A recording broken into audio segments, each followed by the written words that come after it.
উত্তর চব্বিশ পরগনা হাড়োয়া থানার অন্তর্গত খদ্দচাঁদপুর গ্রাম পরিচালনায় নবজাগরণ স্পোর্টিং ক্লাব বহু বছর পর পুনরুদ্ধার করা হলো।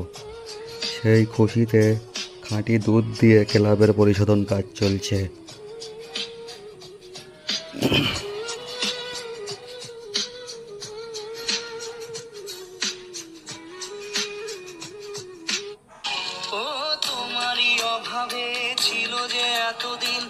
সেই খুশির মুহূর্ত আপনাদের সামনে তুলে ধরলাম।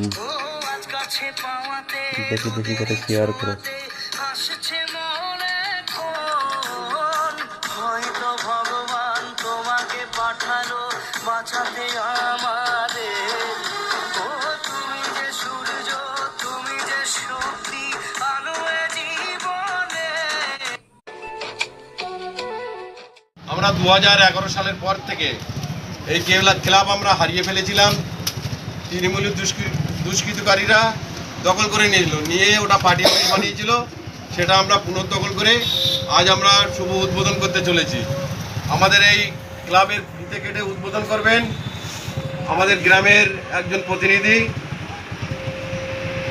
মোহর আলী।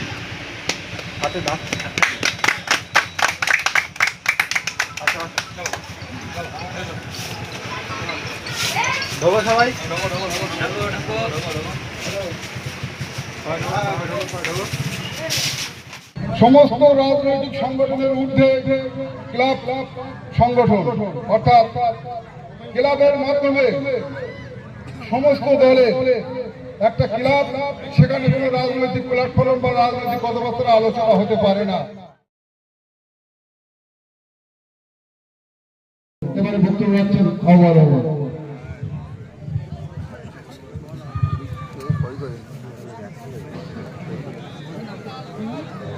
আজকে এই সভার সভাপতি, উপস্থিত গ্রামবাসী এবং আমাদের আশেপাশে বিভিন্ন গ্রাম থেকে দু চারজন আগত প্রতিনিধিদের জানাই আমি আন্তরিকভাবে আজকে আমাদের এই খদ্দচাঁদপুর নবজাগরণ স্পোর্টিং ক্লাবের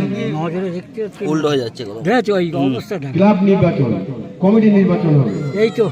তো 2011 সালের পর থেকে আমাদের ওই পার্টি অফিসটা তৃণমূল হারমাত বাহিনীরা দখল করে রেখে সেটা পার্টি অফিস বানিয়েছিল।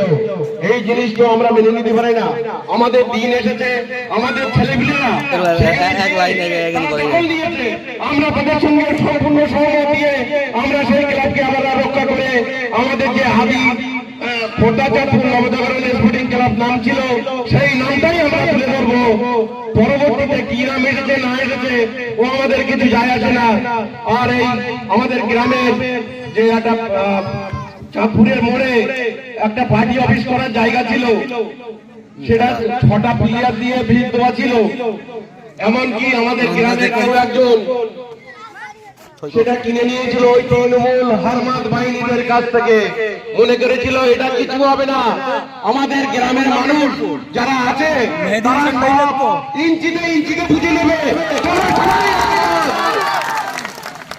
আর যেটা আমি কদিন আগে বলেছিলাম, এই যে আমাদের বড় পুকুরের উত্তর সাইডে যে খালটা আছে, ওই ড্রেনটা কোথাও 40 ফুট, কোথাও 50 ফুট, কোথাও 80 ফুট পর্যন্ত আছে।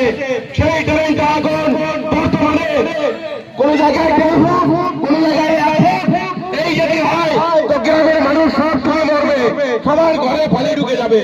এই জিনিস আমরা কিভাবে মেনে নেব আপনারাই বলুন। আর বিভিন্ন দূর থেকে সব বিভিন্ন মানুষেরা এসেছেন।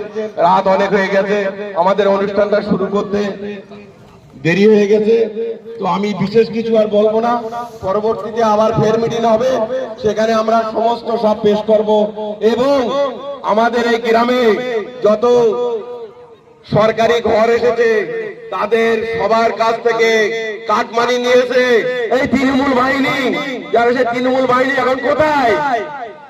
কারোর কাছ থেকে 10,000, কারোর কাছ থেকে 15,000, কারোর কাছ থেকে 20,000, কারোর কাছ থেকে 2,000 মনে নেয়নি, 4,000 এনেছে, 6,000 এনেছে।